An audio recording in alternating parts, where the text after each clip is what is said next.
দেশের বিভিন্ন স্থানের সভা সমাবেশ ও মানববন্ধনের খবর জানাচ্ছেন সহকর্মী নাদিরা সুলতানা। ভ্যাট প্রত্যাহার, দ্রব্যমূল্য কমানো এবং দ্রুত শিক্ষার্থীদের হাতে নতুন বই দেওয়ার দাবিতে ব্রাহ্মণবাড়িয়ায় মানববন্ধন বিক্ষোভ মিছিল করেছে শিক্ষার্থীরা। কোনো শুল্ক আরোপ করবেন না, আপনারা কর আরোপ করেন।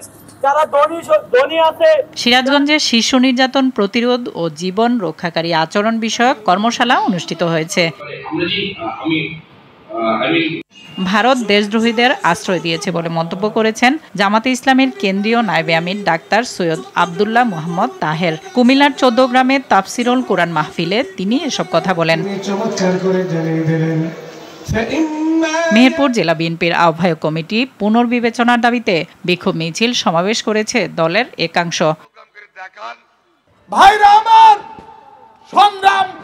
দীর্ঘ 15 বছর পর দিনাজপুর জেলা জামাতের কর্মী সম্মেলন সফল করতে হিলিতে মোটরসাইকেল শোভাযাত্রা মিছিল করেছে উপজেলা জামাত।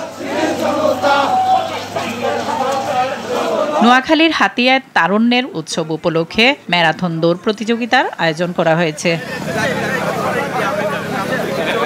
ফেনীতে বিএফইউজের মহাসচিব কাদের গনি চৌধুরী স্থানীয় সাংবাদিকদের সঙ্গে মতবিনিময় সভা করেছেন। এমপি হওয়ার জন্য জাতীয় প্রেস ক্লাবকে বিক্রি করে দিয়েছে। প্রযুক্তি ও পরিচালনায় পোশাক শিল্পের নারীর জয় শীর্ষক কর্মশালা অনুষ্ঠিত হয়েছে সাভারে।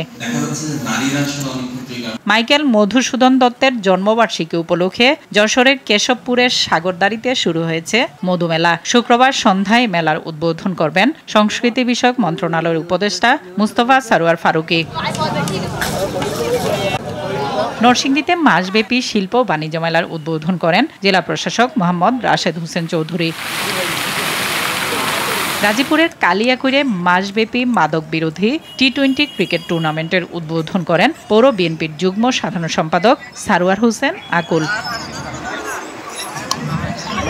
নাদিরা সুলতানা, RTV।